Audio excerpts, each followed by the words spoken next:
अस्सलामुअलैकुम।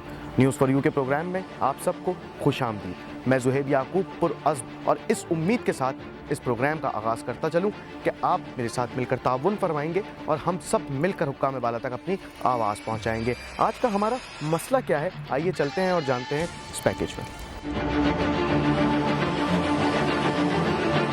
हमारा कराची और इसमें बसते सिंध हुकूमत के अहलकार राशि, गरीब की दुकान से लेकर पहाड़ों पर बने मकान तक सिंध हुकूमत की रिश्वत के चर्चे हैं।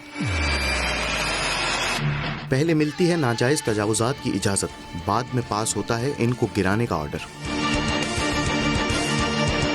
जनाब, ये तजावुजात रातों रात कयाम में तो नहीं आए, ना ही ये किसी गैर इंसानी मखलूक का कारनामा है जो एक रात में अलादीन पार्क की दुकानें और पवेलियन एंड क्लब तामीर कर दिया गया, और ना ही नस्ला टावर कोई आसमानी मखलूक जमीन पर छोड़कर चली गई कि ये जमीनी मखलूक को आसमानी मखलूक की जानिब से तोहफा फराम किया गया है। ऐसा तो नहीं है कि ये एकदम जो ना रातों रात ये आया यहाँ पर और ये एकदम खड़ा हो गया, किसी जिन ने खड़ा कर दिया इसको और दूसरे दिन आके ये टूटना शुरू हो गया। हुजूर, मुद्दा तो ये है कि अगर हम एक लम्हे को तस्लीम कर लें कि ये तमाम तर तामीरात गैर कानूनी हैं, तो सवाल ये उठता है कि इनकी तामीर की इजाज़त कैसे दी, किसने दी, क्यों दी और किस लिए दी।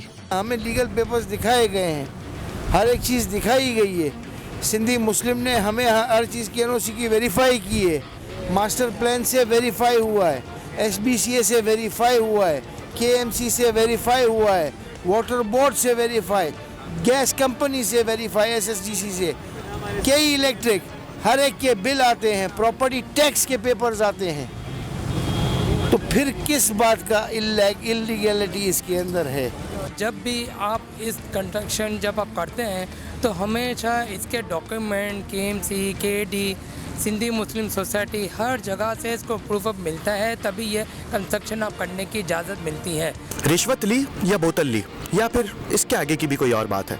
बात की खाल निकाल कर देखें तो इस तालाब को गंदा करने में मछलियों के साथ कुछ बड़े मगरमच्छों का भी हाथ है।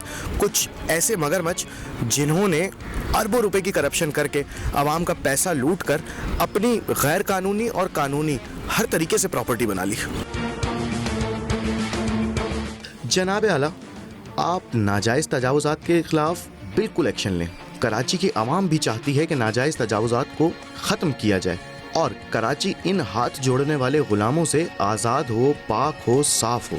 मगर इससे कबल एक नज़र इन पर डाली जाए जिन्होंने अरबों रुपए लेकर इन इमारात को तामीर करने की इजाज़त दी और आवाम के खरबों रुपए की जमा पूंजी से भी हाथ धोने पर आवाम को मजबूर कर दिया। आप मुझे एक बात बताएं, जिन्होंने अपना छोटा छोटा ये जमा करके वो जमा करके किधर से उधार लेके किधर से कर्जे लेके उन्होंने अपने जो घर बनाए, प्रोविडेंट फंड तक किसी ने अपने तोड़वा दिए, तो वो कहाँ जाएंगे? 40 साल से मैं काम कर रहा हूँ, आई एम 58 ईयर्स, ठीक है। और उसमें जो जमा हुआ और जो कंपनी से जो प्रोविडेंट फंड था वो निकाल के सब कुछ करके कुछ कर्जा लेके पुराना घर बेच के फिर मैंने ये अपार्टमेंट खरीदा था 4 साल पहले, 4.5 साल पहले। हम तो भाई सारी जमा पूंजी लगा के यहाँ हैं। अगर ये खाली करने का गिराने कहते हैं तो हमारे पास तो ये भी कुव्वत नहीं है कि हम किराए के इसमें रहें। लोगों ने दुकान, मकान, फ्लैट और बंगला लेने से कबल तमाम तर कानूनी और दस्तावेजी छानबीन भी की तो तमाम तर मामला सीधे और साफ सुथरे नजर आए। तभी तो आवाम ने इतनी महंगी प्रॉपर्टी ली। मगर आप यहाँ से अंदाज़ा लगा सकते हैं कि जब तमाम छानबीन करने पर भी तमाम तर दस्तावेजात साफ सुथरे नजर आए तो हुजूर, ये हुकूमत और इसके गद्दार ओहदेदारान किस तरह से मुलविस हैं, ये वाज़े तौर पर देखा और समझा जा सकता है कि ऊपर से नीचे तक, आगे से पीछे तक और छोटे क्लर्क से लेकर वजीर तक सब अपने अपने हिस्से का माल अपने गैर कानूनी काम को पूरे फराइज से अंजाम दे रहे हैं, अपनी ही सिंध की धरती को नुकसान पहुंचा रहे हैं और इस पर नाजायज तजावुजात कायम करवाने में कितनी जानबरदार हैं वाज़े नजर आ रहा है। अवामुन्नास का मुतालबा है कि एक्शन अगर नाजायज तजावुजात के खिलाफ लेना है तो पहले इनकी इजाज़त देने वाले हराम खोरों और राशि ओहदेदारान पर एक्शन लें, आवाम का लूटा हुआ पैसा इनसे वापस दिलवा दें और फिर नाजायज तजावुजात गिरवा दें। आपने तय कर लिया है कि इसको खाली करना ही है, गिराना है, तो ठीक है। या तो हमें करंट मार्केट वैल्यू है उसके बराबर आप हमें हमारी रकम दें, फिर हम खाली करेंगे, या इसी कैटेगरी का शायर फैसल या इसी ही लोकेशन पे इसी कैटेगरी के अपार्टमेंट आप हमें दें, हम वहाँ शिफ्ट होंगे, फिर आप गिरा दें। अगर आपको ये तोड़ना भी है तो इसके बदले हमें दूसरा पार्क दिया जाए ताकि आवाम वहाँ में मुस्तकबिल के लिए काम कर सके और अपने रोज़गार के लिए और 2 वक्त की रोटी के लिए काम कर सके। ये थोड़ी है कि आप T20 मैच बना के 2 ओवर में आपने बोला जी जनाब 200 रन बना ले, ऐसे तो नहीं हो सकता। उसमें भी थोड़ा टाइम लगते है, उसमें भी थोड़ा सा आवर चाहिए होते हैं बनाने के लिए। 2 ओवर में तो 200 रन नहीं बन सकते।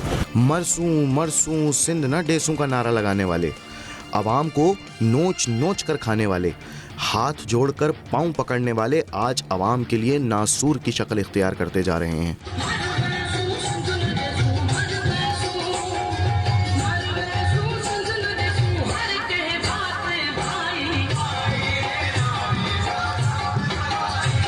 लीजिए लीजिए इनके खिलाफ एक्शन लीजिए, क्योंकि सिंध को साफ करना है तो सिंध हुकूमत को गद्दारों, हरामखोरों और चोरों से पाक करना होगा। अल्फाज तल्ख थे मगर हकीकत से भरे थे।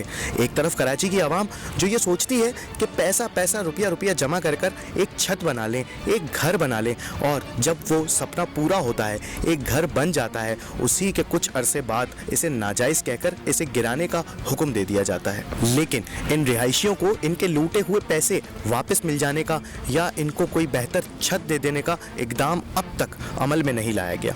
नाकिस अर्ज है, इस सिंध हुकूमत को अगर खंगाला जाए तो इसमें ऐसे भी मगरमच्छ मिलेंगे जो कि एक ही मगरमच्छ तमाम तर रिहायशियों की कीमत अपनी रिश्वत की कमाई से अदा कर सकता है। जरा इनके गले में फंदा डालकर कस दें, फिर देखें तमाम तर हराम की कमाई कैसे मुंह से बाहर आती है।